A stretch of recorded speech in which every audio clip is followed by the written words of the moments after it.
रसूल जैसा जिसका नसीब हो। कितने दिन से हवेली में हूँ, कुछ लोग साले का पता नहीं देखता हवेली में किसकी ड्यूटी है किसकी ड्यूटी नहीं।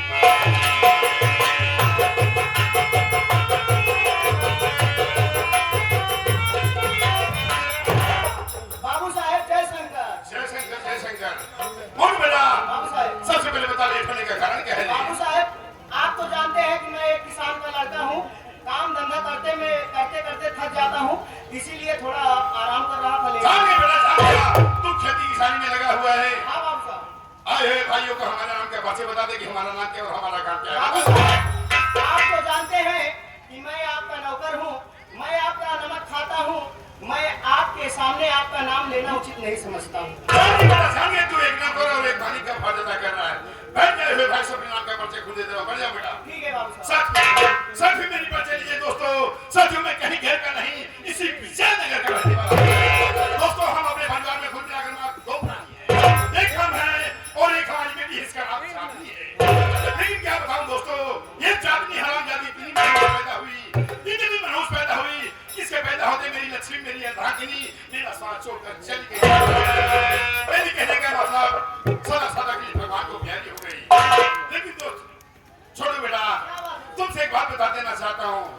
ये जो अपने गांव का बगल वाला गांव चाँदपुर नहीं है, इसी चाँदपुर गांव का एक अर्जुन सिंह का परिवार रहता है। वो अर्जुन सिंह का बहुत अपनी बीवी की इलाज कराने के लिए 10,000 रुपए ले गया था। उसके वजह से अपना मकान गिरवी रखा, ना तो साला मेरा पैसा दिया ना तो मकान खाली किया, और आज सुन रहा हूँ को बूढ़ा साला बूढ़ा साला मर गया। ऐसा कर यार मेरे गुलाम सुल्तान को बुला, मैं उसे चाँदपुर भेजूंगा और अपना पूरा 10,000। ठीक है बाबू साहब आप बैठ जाइए, मैं बुलवा रहा हूँ। बोला बेटा। बाबू सुल्तान सिंह आपको चौधरी बलवंत सिंह याद कर रहे हैं।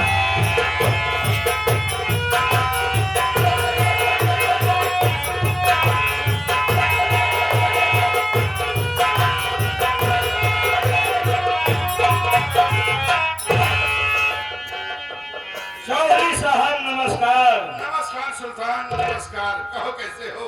अरे जिस पर आपकी कृपा हो वो बिल्कुल ठीक ठाक रहेगा चौधरी साहब, लेकिन मैं तैयार होकर के किसी पार्टी को अटेंड करने जा रहा था, जरूर लेकिन आपने मुझे बुलाया। बैठिए, मैं आपसे कुछ कहना चाहता हूँ। बोलो।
मुझे बुलाया है, बताइए कौन हरामजादे की मुंडी काट करके लाना है, आपके कर्मों में डालना है।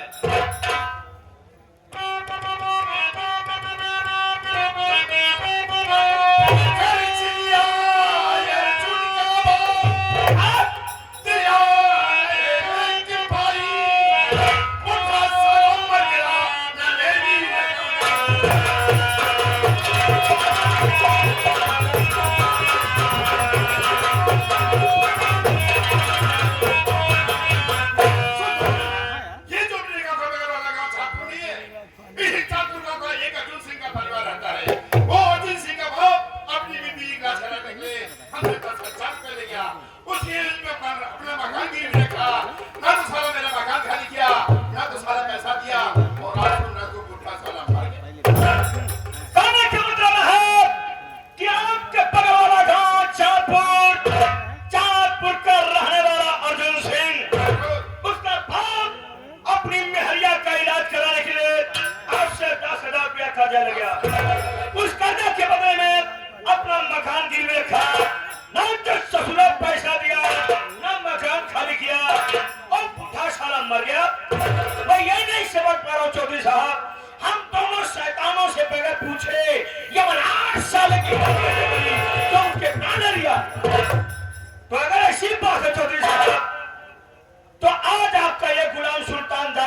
या फिर अर्जुन सिंह को बांध करके लाऊंगा, आपके कदमों में डाल दूंगा। तो ठीक है सुल्तान बेटा, आज ही तू छात्र गांव के लिए निकल जा बेटा। लेकिन चौधरी साहब, मैं वहां अकेला नहीं जाऊंगा। क्यों? बेटा लग रहा क्या? डर नहीं चौधरी साहब, फिर क्या बात है? डर और मौत हमसे 3 किलोमीटर दूर रह के बात करती है। दुनिया मौत से भागती है, मौत ससुरी हमसे भागती है, दुनिया मौत से डरती है। मौत को मैं अपने हवेली पे बुला करके मुजरा सुनता हूँ। लेकिन चौधरी साहब बात है, जो अपने हवेली का वो छोटा वाला नौकर, क्या नाम है उसका? छोटुआ। मैं उसको ठीक ही लिवा जा सकता है। अरे ओ बेटा छोटू,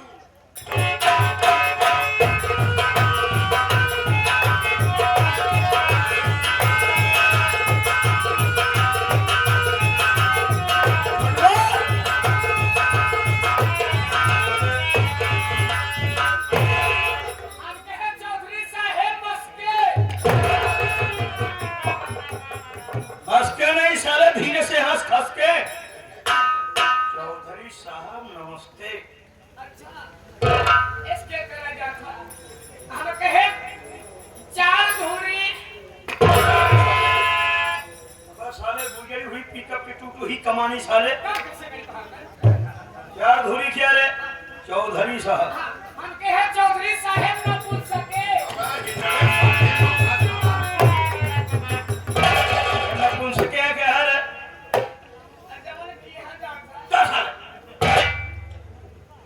बताइए क्या हुमुक है मेरे साल का? मुंह में डालने में दाढ़ी फट जाएगी साले। जिसको मुंह दिया साल से मोटे हो गए हैं। क्या हुक्म है बे? छोड़ बेटा,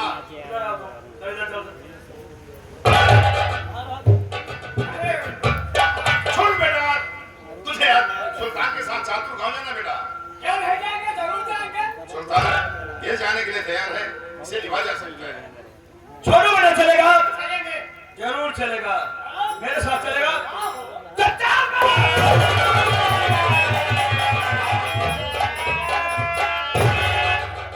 क्या हुआ बे?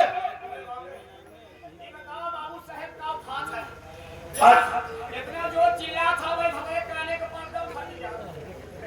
तू साले क्या खाता है कि जो कि इतना ऊंचा बर्दाश्त नहीं कर पा रहा है? हम घर आलू खाई थे। अबे साले जिंदगी भर वही साले आलू दम की औलाद साले। छोड़ो बेटा, अगर ऐसी बात है तो आज हम और तुम चलेंगे चाँदपुर। तो लेना रिवॉल्वर, लेना राइफल, चलते हैं चाँदपुर अर्जुनवाड़ी। चौधरी साहब, क्या? आप चाहिए आराम फरमाइए। ये मेरा वादा है, या तो 10,000 रुपया कर्जा, या मकान खाली, या फिर अर्जुन सिंह को बात करके लाऊंगा, आपके कदमों में डालूंगा। ठीक है सुल्तान।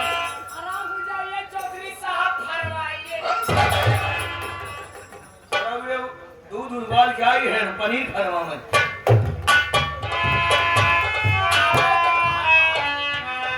आराम फरमाइए बे। फरमाइए, आराम करें। छोड़ बेटा, हम उनके गुलाम हैं, उनकी आज्ञा का पालन करना ही पड़ता है।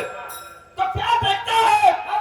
उठाना हथियार, लेना रिवॉल्वर, लेना राइफल, चलते हैं चाँदपुर अर्जुनवा के घर में। लेकिन बाबू साहेब चले से पहले हम एक चीज धोखा दिनों रात देखी थी। क्या देखता है बेटा? इस चौधरीवा के पीछे हर वक्त का दिन का रात का दुपहरिया देखी थी। ऐसे तेरे पीछे कुकुरवा ना है, तू मिला।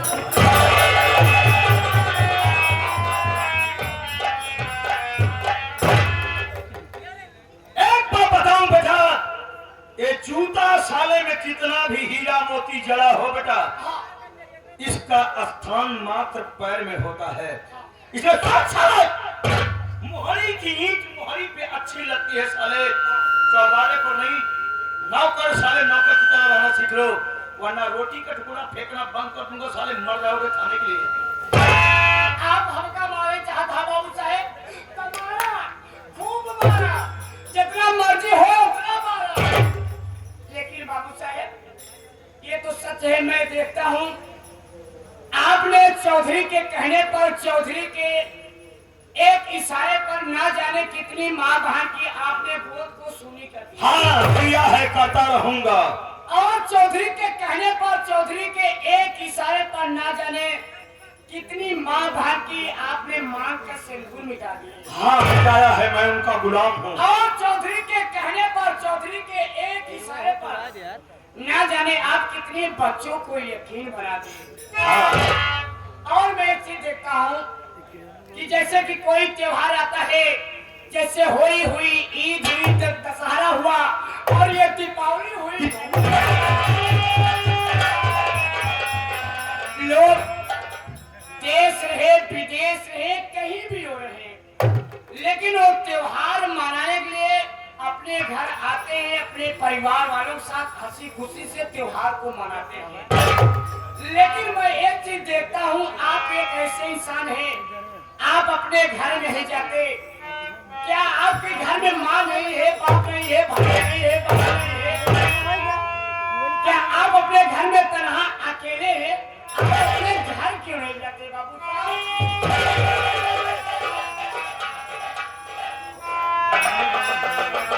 छोटू बेटा, आप तूने ये क्या पूछ लिया रे? हाँ, वाकई में मेरी जिंदगी किसी कुत्ते से कम नहीं है, क्योंकि चौधरी के एक इशारे पर जान देने और जान लेने के लिए मैं तैयार रहता हूँ। इसी चौधरी के कहने पर आज के पहले मैंने पता नहीं कितनी बातों की कोशिश, मैंने पता नहीं कितने बच्चों को यतीम बना दिया रे, पता नहीं कितने घर मैंने उजाड़ दिया, पता नहीं कितने बहन बेटी के मांग कर सिंदूर मिटा दिया। अभी जब तूने त्योहारों की बात किया ना, उसमें से जब तूने दीपावली का नाम लिया ना, छोटू समझ ले कि मेरे शरीर में जैसे जान नहीं रह गई। ये सही है बेटा कि इंसान देश विदेश प्रदेश कहीं भी रहे, वो त्योहार मनाने के लिए अपने परिवार वालों के पास जरूर आता है। अरे ये दीपावली की बात करना, ये जो पिछली दीपावली बचती थी तो मैंने क्या देखा? क्या देखिए बाबू साहब? कि सब के घर में दीपक जल रहे थे और नजर उठा करके अपने घर की तरफ देखा तो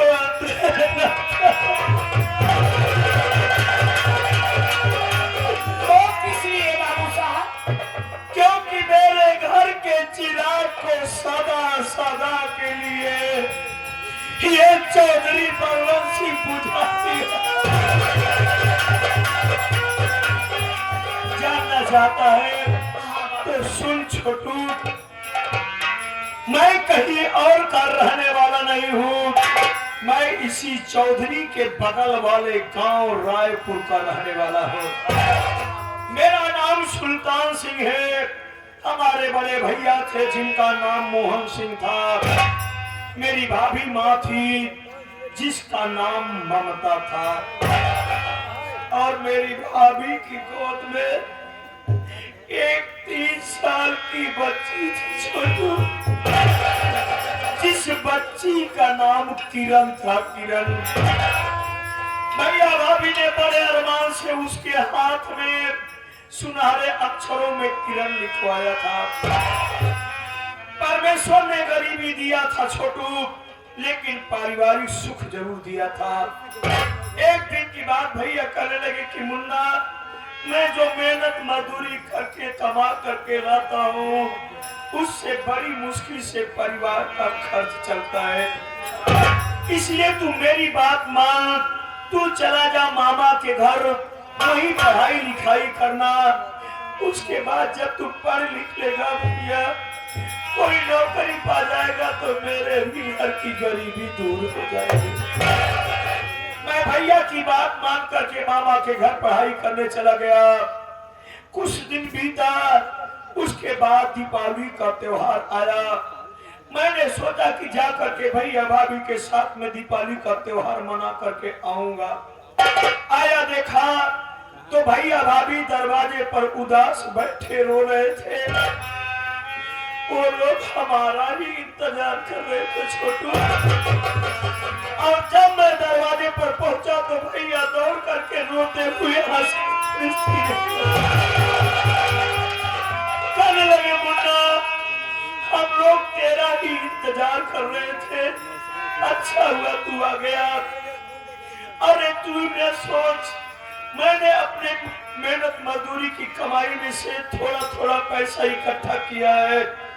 आज दीपावली का त्योहार है, तू बच्चों के साथ जा पटाखे जला और मैं शहर चला जाता हूँ, वहां से तेरे लिए खाने की सामग्री लाऊंगा।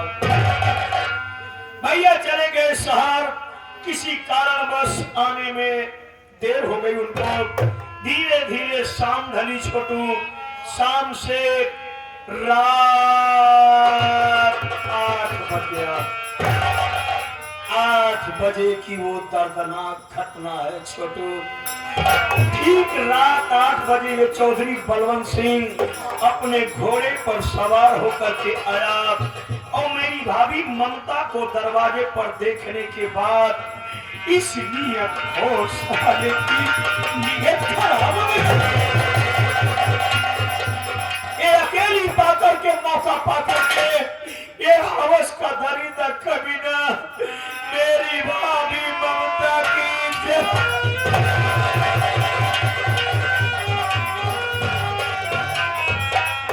इज्जत लूटने के बाद संतोष नहीं हुआ। उठाओ अपनी बंदूक और बेड़ी बेरहमी से मेरी भाभी ममता को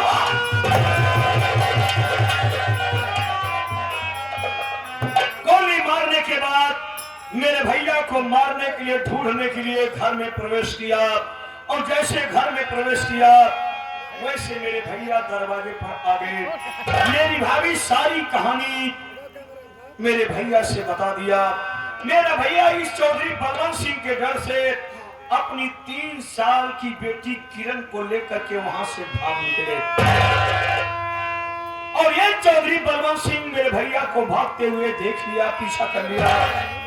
हुआ यूं कि मेरे भैया भागते रहे और ये कमीना मौका पाते ही मेरे भैया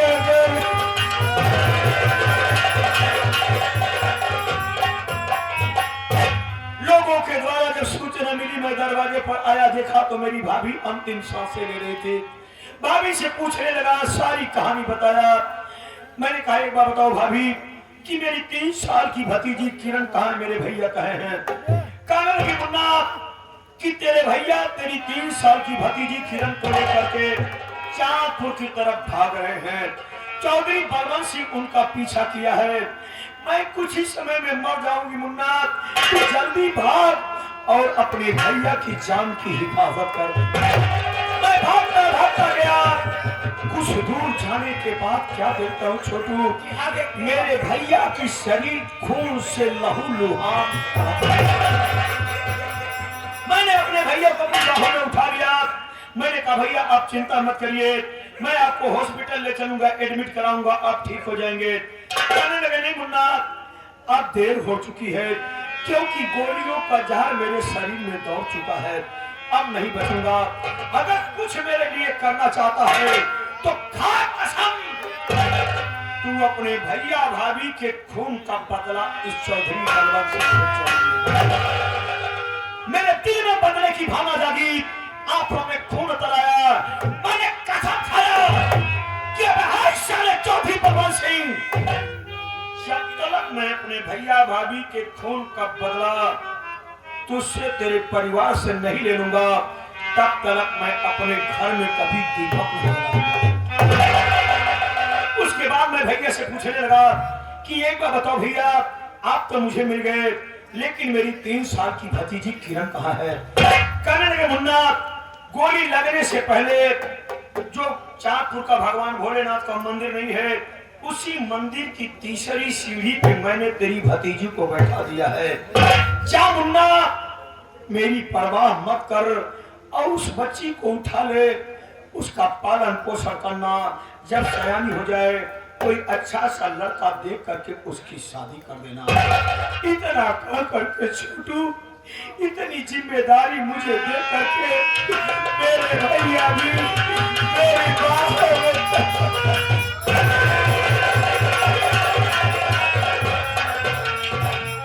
मैं इतना बदनसीब इंसान निकला कि मैं अपने भैया भाभी की लाश के ऊपर कफन नहीं डाल पाया।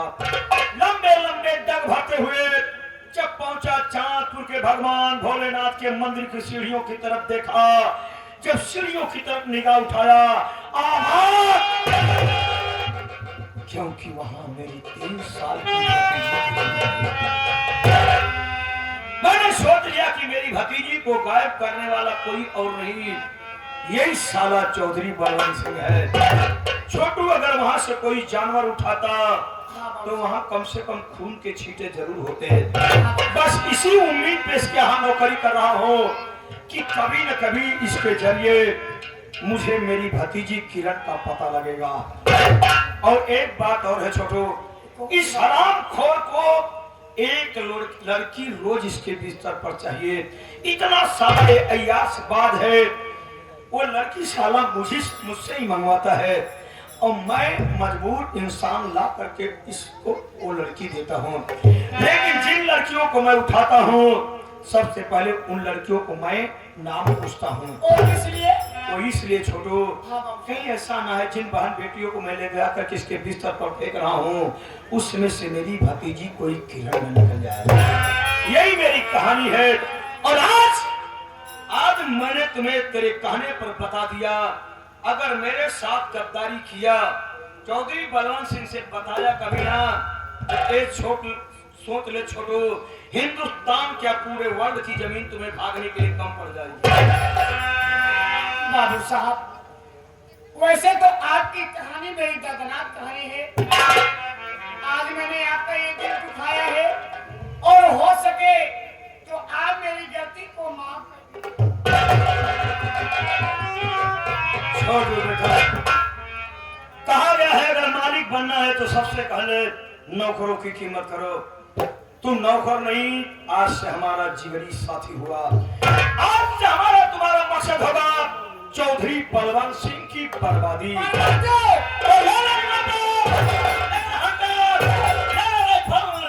चलते हैं चांदपुर अर्जुनवा के घर।